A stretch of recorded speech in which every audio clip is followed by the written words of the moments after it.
Oktyabrın 25-də İsveçin paytaxtı Stockholm şəhərində Arena Satelliten Mədəniyyət və İdman Mərkəzinin zalında və oktyabrın 26-sında Norveçin paytaxtı Oslo şəhərindəki Azərbaycan evində əlilliyi olan qaçqın qadınların həyat hekayələri adlı videoçarxın təqdimatı keçirilib. İndi isə gəlin hər iki tədbirdən hazırlanmış video reportaja baxaq.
Idag är vi här för varmt välkomna vill jag säga till er alla för visningen av kortfilmen Berättelser ur livet flyktingkvinnor med funktionsnedsättning. Filmen berättar om kvinnor som trots svåra livserfarenheter visar enastående styrka, värdighet och hopp. Och dagens evenemang handlar inte bara om deras berättelser utan också om alla människor som tvingats lämna sina hem, om längtan efter återvändo, om minnet och om människans förmåga att resa sig igen. När vi pratar om just den här kategorin av flyktingar så egentligen pratar man om under flera olika perioder under senaste århundraden så är det etniska azerbajdzjaner på uppemot 400 000 som har deporterats från Armeniya. Bir sosial sərx hazırlamışıq Azərbaycandan. Mən özüm əslən Qərb Azərbaycanlıyam və 1998-ci ildən Əlil Qadınlar Cəmiyyətinin sədriyəm. BMT-də Azərbaycanda 12 təşkilat təmsilçisidir Sosial-İqtisadi Şurada və biz orada təmsil olunuruq və dünyanın çox konferanslarına qoşuluruq, qatılırıq. Azərbaycan həqiqətlərini biz sadəcə həqiqətlərimizi dünyaya çatdırmaq istəyirik. Qaçqınlıq dövrü əlilliyi olan qadınların, uşaqları və yaxud sonradan əlillik qazanan, əslən Qərbi Azərbaycanlılardan ibarət olan bu 4 nəfərin Özünüz danışdıqlarının şahidi olacaqsınız. Video çarx iki dildədir. İngilis və Azərbaycan dilində. Əlbəttə ki, biz istəmərik ki, bugün dünyada müharibələr olsun, qaçqınlar olsun, insanlar öz doğma yurt yuvalarından qovulsunlar. Baxın, mən 2 yaşımda anamı itirmişəm. Amma mən bugün anamın üstünə gedə bilmirəm. Mənim üçün ən ağır faciədir.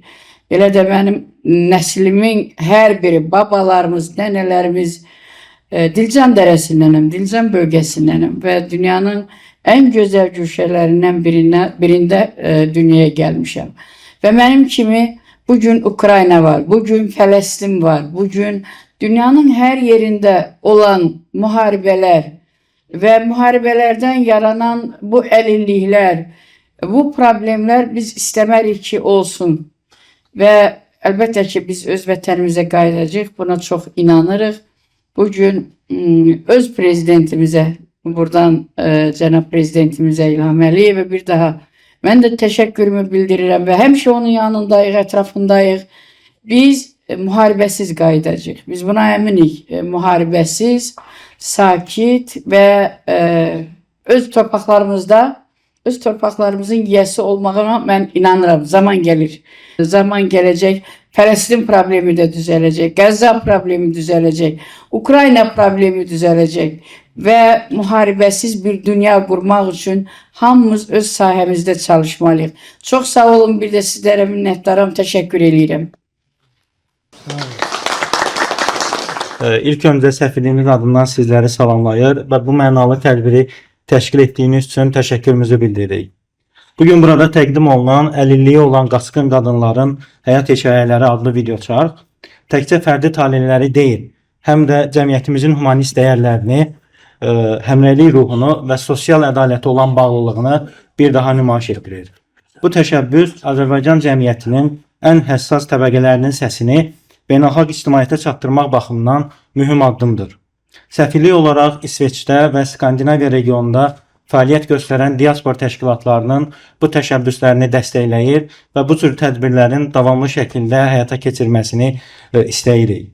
Bu layihənin ərsəyə gəlməsində əməyi olan bütün tərəfdaşlara, həmçinin Əlil Qadınlar Cəmiyyəti İctimai Birliyinə, Diaspora İş üzrə Dövlət Komitəsinə, Beynəlxalq Media Qrupa, Norveçdəki Azərbaycan evinə və Rəhim bəy Sadıqbəyliyə təşəkkürümüzü bildiririk.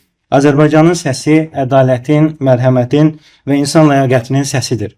Bu səsi bircə ucaltdığımız üçün sizə minnətdarıq. Diqqətinizə görə minnətdarıq. Mənim danışığım bu filmdir. Ona görə də bu filmi sizə təqdim edirəm. Və bütün dostlarıma, əsasən burada xaricdən gələn bütün dostlarıma, həm Azərbaycanlara, həm də xaricdən gələn niyə welcome-na. Hatta we are international public i dag. Jättebra. Jag är jättenöjd. Okej, tack.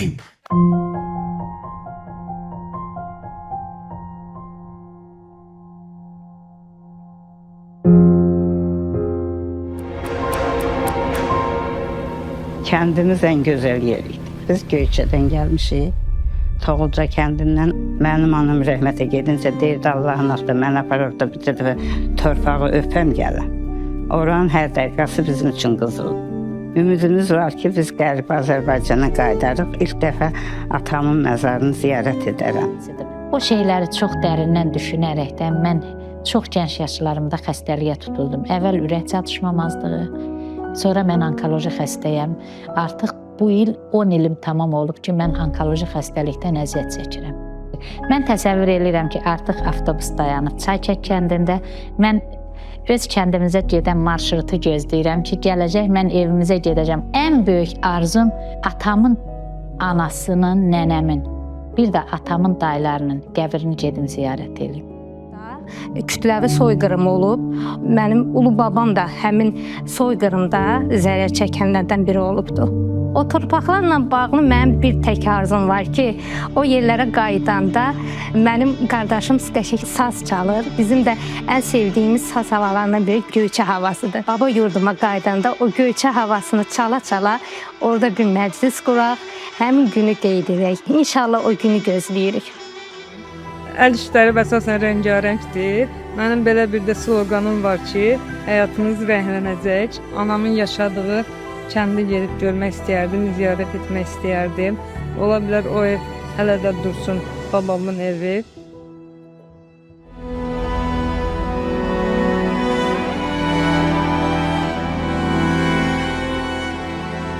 Mən sizə o qədər təşəkkür edirəm, əzizim Rahim müəllim. Nə yaxşıdır ki, belə insanlarımız var, vətənpərvər. Bizlə bərabər Azərbaycanlıların real həyatı. Mənim ailəm bax onlardan biri olub. O qarı 2 dekabr, o çox qarlı olardı. O əziyyəti çəkənlərdən biri və heç nəyimiz gəlməyən, çıxmayan, bax o ailələrdən biri də mənəm. Sizə bir daha təşəkkür edirəm. Bəlkə bir 10 dəfə, 20 dəfə dönə-dönə baxmışım, müzakirələr eləmişim, hətta daha çox. Və həmişə o qızların danışığında mən ağlamışım və yenə də ağladım. O çəkilişlərin içində hansı incə detalları necə göstərək, necə eləyək ki, o ağrı acını insanlara çatdıra bilək və çatdırmışsan. Bu böyük bir uğurdur. Rahim müəllim ürəkdən bir alqışlayaq. Çox sağ olun. Amma burada tək mənim əməyim yoxdur. Əlbəttə ki, filmin ssenari müəllifi Mahir Qəribova. Təşəkkür edirəm. Səidə xanım Qurbanovaya təşəkkür edirəm. Camal müəllim, Camal bəy qardaşıma təşəkkür edirəm. Və Xəzər televiziyasında bizə şərait yaratdığına görə Murad Dadaşova çox təşəkkür edirəm. Çünki əgər bu komponentlər olmasaydı, əlbəttə ki, bugün bu tədbir buradadır. Sabahları bu tədbir Norveçdə olacaq. İsveçdə və Norveçdə bu tədbirin təşkil etdiyinə görə Diaspora İş Üzrə Dövlət Komitəsinə, sabahki tədbirdə həm də Azərbaycan evinə və bizə yaxından dəstək olan, indi də burada öz dəstəyini əsirgəməyən Azərbaycan Respublikasının Norveç, İsveç, Danimarka və Finlandiya krallıqlarında, ölkələrində olan səfirliyinin nümayəndələrinə dərin təşəkkür edirəm. Şəxsən Zaur müəllimə dərin təşəkkür edirəm.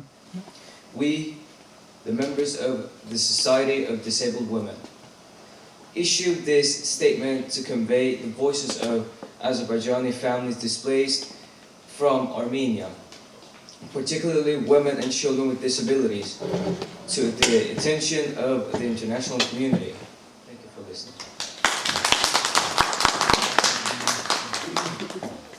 Aferin Mehmet. Ja, tack för att ni kom. Då avslutar vi det. Tack!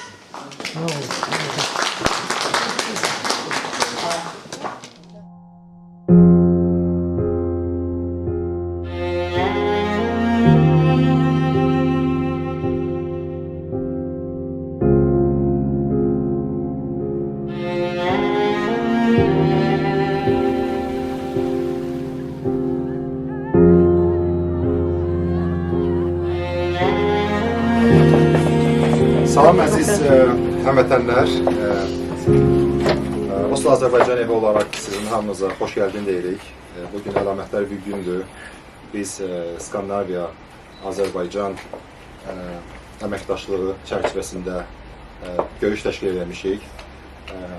Beynəlxalq media qrupu İsveçdən, Azərbaycandan Əlil Qadınlar İctimai Birliyi bugün bizim qonağımızdır. İlk öncə qonaqlarımıza xoş gəldin deyirik. Videoçarxın layihə rəhbəri Məhlugə Rəhimova, layihə rəhbərinin köməkçisi Firuzə Babayeva, prodüseri və rejissoru Rahim Telman Sadiqbəyli, ssenari müəllifi Mahir Qəribov, montaj rejissoru Camal Abdullayev, səs rejissoru Teymur Kərimov. Layihə üzrə ekspert isə Səidə Qurbanovadır. Sonda tədbir iştirakçılarına Azərbaycan mədəniyyətinin kulinariya ənənələrini əks etdirən milli şirniyyatlar və isti-çiklər təqdim olunub.